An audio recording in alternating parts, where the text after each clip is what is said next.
What's happening, Nerd Squad, and welcome back to Top 10 Nerd. Last time we were talking about brutal superhero fights, so this time around we figured we'd look into some fights where the person who came out on top is a bit questionable. So without further ado, let's dive in. I'm Taylor McWatters, and here are the top 10 superhero fights where the wrong person won.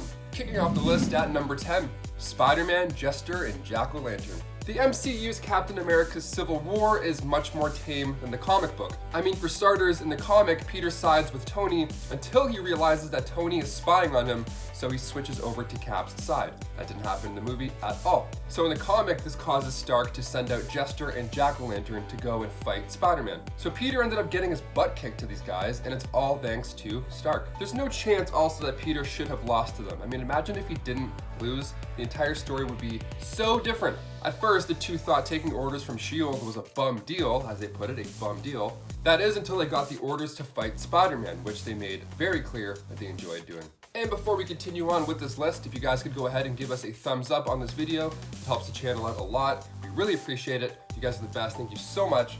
Now back to our list. Number 9, Batman vs. Guy Gardner. Okay, this one comes from Justice League issue 5, and it's commonly known as the punch. We have a punch and we have a slap. Now it's time to talk about the punch. So in this comic, Batman comes to take over the Justice League International, and Guy Gardner doesn't share the same enthusiasm as the rest of the team. So for more than one issue, he makes it very clear that he doesn't like this new leader. He's not a fan of the Bats. So naturally, a large conflict was growing, although Batman was clearly the better fit for the role. So he challenged Batman to a fight without the use of his power ring. Big mistake. And then Batman proceeded to knock him out with one punch. One punch, one punch. Yes, here we go. Blue Beetle even got pumped about it and started yelling, one punch, one punch. Hence why it's a big thing now. This is an amazing moment and an even greater lesson rather, but a Green Lantern getting knocked out by a human punch should never happen, ever. Never. Don't start fights you can't win without the ring that makes you a superhero, or else you're just a guy in a suit. Pun intended. Number 8, Bruiser vs. Wolverine. Runaways, issue 12. So we see Logan and Molly Hayes, aka Bruiser, have a rather quick exchange. Now at this time, Wolverine was a member of the New Avengers, and he's trying to get to the bottom of what happened to Dagger. So he, Cap, and Iron Man went to find help from the Runaways, seeing as the signs were leading to Cloak being responsible. So Molly is one of the strongest heroes ever, for sure. But how she handled Wolverine was almost a little bit too easy. So they walk into the cathedral, Cap calmly asks her to stop screaming, and that Wolverine and him are not going to hurt her. Laying the foundation. Good. Said very calm, from a very calm man. This is good. The screaming continues, and Wolverine even asks if she's heard of heightened senses, and then gives her 3 seconds to stop drilling a hole into his brain. So he counts 3, 2, and then the next page we have outside face down Logan in the snow. Then when he comes back in, he's quite embarrassed about what just happened, even saying how he won't tell anybody tonight what happened if they don't, as he brushes off some snow. Number 7, Captain America and Sharon Carter. We go back now again to the Civil War comic book event where Captain America was killed by Sharon Carter. Yeah, after Crossbones sniped him, Agent 13, who was also at the time Cap's girlfriend, delivered the final bullet from a much, much closer point. Well, it turns out it wasn't Sharon who was doing the work, really. I mean, the classic brainwashing made this defeat happen. Dr. Faustus, yeah, this causes a whole chain of events. I mean, for starters, Bucky decides at that point that he should go and try and kill Iron Man, blaming him for the death of Steve Rogers. And then Falcon also goes after his own lead. Now, Tony ended up showing Bucky the letter that Cap wrote about how he should be the next Captain America, and Bucky agrees to take the spot only if he can operate solo. No shield, no nothing, I'm not working for you, I'm not punching in, I'm just doing my thing. And to think that all this came to a climax after Steve's girlfriend, of all people, was the one to deliver the fatal blow, it's just heartbreaking, and it's something that never should have happened. Number 6, Squirrel Girl and Dr. Doom. So Squirrel Girl has beaten some big bads in the Marvel Universe before.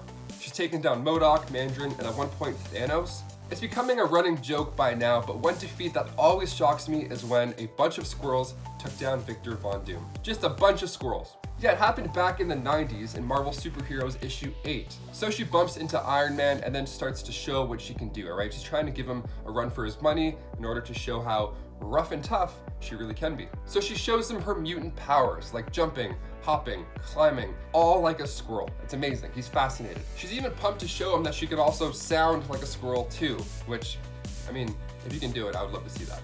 Fair. But the most impressive of all these abilities has to be when an abundance of squirrels is commanded to jump onto Stark, and then enter Dr. Doom. Doom comes in and he interrupts Stark's electronics. So in order to save Tony at this point, she needs to send a horde of squirrels onto the Doom ship. Just a horde of squirrels. As if they don't have, wives and kids to go back home. They have nuts to store and eat. They have things to do, right? And voila, Stark is free thanks to the insane squirrel posse. Then the rodents get their fur on Dr. Doom and he's forced to retreat and jump into nearby water. It's the best panel ever. He's like, squirrels? No way, man, I'm out of here. Good riddance, peace. And then he literally runs away and jumps. Like he's out of there. He wants nothing to do with that. One of those times you're happy the hero won, but like, squirrels? We have a lot of squirrels up here in Canada. I don't think they can take on Dr. Doom. They're pretty fat. Number 5, Spider-Man and the Red Goblin. The Red Goblin. It's a mix between the Green Goblin and Carnage. I mean, you have a combination of two of the most powerful bad guys ever against Peter. He shouldn't have won this, I don't think. Let me explain. Appearing in the Amazing Spider-Man 798, this all came to life after Norman Osborn stole the Carnage symbiote, and after that, all hell just broke loose. He created this monster. So Norman used the Carnage symbiote to eject all the nanites, but then that ended up creating this monster mashup becoming the Red Goblin. It was like a science experiment that made things worse for everyone, but better for him almost. So the rare weaknesses that the symbiote did have went away once the two had merged, making him like unstoppable. Peter Parker for sure should have lost this battle. I mean, he's so overpowered here. I mean, even the bombs that he throws at Spider-Man are upgraded versions of his own bombs. This time around, the bombs are red Carnage bombs that Pete can't even sense. It's all fused together and it's really intimidating. It's very scary. So Pete seems to agree by his choice of words. Peter admits a few pages later after he retreats that he couldn't last 3 minutes in the ring with him. Yeah, I agree. The readers are like, absolutely. You're absolutely right. The final issue had Peter get the upper hand on Osborn by mind games? Yeah, he explains how Carnage will get all the glory here in this defeat of Spider-Man and not Norman Osborn. I mean, ego is a great place to attack. If it works, it works. So when he becomes Norman Osborn again, the fight is manageable now, and Spider-Man can come out on top. Now, as great as this is, I really don't think it would be this easy to turn the tides. Not after seeing Carnage bombs. Get out of here, no way. Number 4, Batman and the Hulk. Yep, you heard me. So back in the late 70s, Marvel and DC came together for a handful of crossovers. One of these crossovers featured a battle with the Incredible Hulk and Batman. There have been many conversations about who would win in a fight between Iron Man and Batman. If you're a fan of this page, odds are you've had this talk with your friends, because they're both humans who rely on their brains and brawn to get by, kind of even. Personally, I'd pick Batman to win that fight any day. But the Hulk, no chance. Batman vs. the Hulk, issue 27 of DC Comics Special Series. So we have Batman and the Joker trying to control the Green Giant. And when the Hulk gets his hands on Batman, well, that should have been the end for sure. Even Batman said he felt like his spine was going to snap like a pencil. And believe me, if anybody knows what that feels like, it's definitely Batman. So he gets out of his grasp by a nice double ear smack, and then he finishes him off by using some sleeping gas from his belt, followed by a nice flying kick. Now, it's great to see Batman use his skills to take down the Beast. That's what he's good at. Unfortunately, I don't think any fight between them would ever last long enough to give him the chance to do so, especially if he has him in his hands. He would be dead. Number 3, Iron Man and Magneto. Now, when I say that, your first thought probably is, well, of course Magneto would win a fight fighting a guy in a metal suit, but this wasn't the case during an X-Men vs. Avengers storyline. If you think this is a no contest, you've never met Tony Stark. So Stark gets buried by Magneto under 200 tons of rubble, because even though Tony's suit at this point was made of carbon nanotubes, the island that he was fighting on was made of metal. So step 2 was for Tony to release a swarm of high-tech magnets to try and throw him off his game a little bit. This of course didn't work. You're giving magnets to Magneto, you know? So Magneto tried reaching out to the cosmos to channel power from other planets, but in doing so, he sensed a disruption in the form of the Phoenix Force. So while he was distracted there, Tony took this as an opening and knocked him out. Now, as fun as this was, and it led to other fun things, it was also highly unlikely that Iron Man will beat Magneto again. If this happened on the big screen, fans would rip it apart, no doubt about it. Number 2, Thor and the Incredible Hulk. Thor Ragnarok is easily one of the best installments in the Infinity Saga. Taika Waititi is returning to the studio to do Thor Love and Thunder, and I can't wait. He's super funny. If you haven't seen What We Do in the Shadows, go watch it out. It's his best work, I'd say. And Jojo Rabbit. He makes good movies.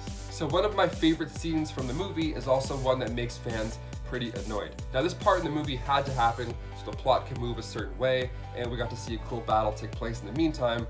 but it's also kind of unrealistic. So the Grandmaster's great champion, of course, ends up being Thor's friend from work, Hulk. Now he's been there for a while after Sokovia, so he's not the same green guy as they last saw. Thor spent most of the fight getting it handed to him. He was trying to talk to Bruce, trying to calm him down, give him little arm tickles. It wasn't working out until he tapped into his true powers and unleashed a good number of lightning bolts to the face. That ought to do it. So Thor is about to finish off Sakar's champion once and for all until the Grandmaster himself intervened. If only he had replaced that remote for like 2 seconds, this movie would have gone a much different route. Maybe less fun, but probably more honest. And finally, number 1, Old Man Logan and the Hulk. I like the Hulk. He shouldn't really lose anything ever. That's the point I'm getting at. Seeing the Hulk fight Wolverine is something I hope we can see on the big screen in my lifetime. I mean, with all these franchises crossing over soon with WandaVision and stuff, maybe it's sooner than we think, but I doubt it. They have no reason to fight yet. But one of the highlight battles between these two beasts take place in Old Man Logan. Now, at the end of the story, Logan went back to finish off Hulk Gang, right? Of course. So soon after the Hulk comes out, they start fighting, even throwing cows at one another.